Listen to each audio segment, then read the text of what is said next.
In this video, you'll learn how to tag everyone in a Slack channel. This process allows you to notify all members of that channel simultaneously, ensuring your message reaches everyone promptly. Begin by navigating to your Slack application. Once you are in the Slack interface, locate the channel where you wish to tag everyone. You can find the channel list on the left side of your screen. Click on the channel name to enter it. This action will display the conversation and any previous messages in that channel. Next, find the chat box at the bottom of the screen.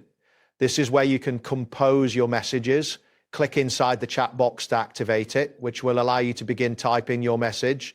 You will notice a blinking cursor indicating that you are ready to enter text. After you've accessed the chat box, look for the mention feature. This is typically represented with an icon or a link labeled mention. Clicking on this option will reveal a list of mentions you can use.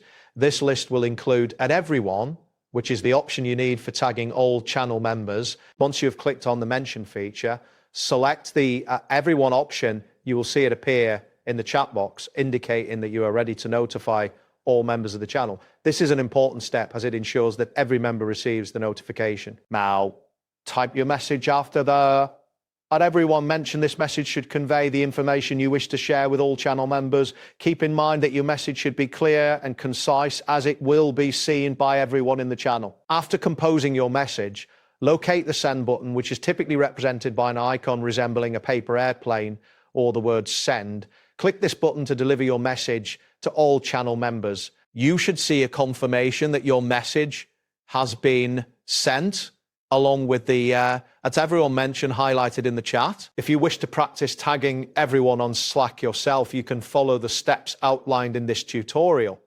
The process is straightforward, but be mindful of the size of your message and the timing of your notifications to avoid overwhelming channel members. That wraps up today's guide. Thanks for watching, and catch you in the next tutorial.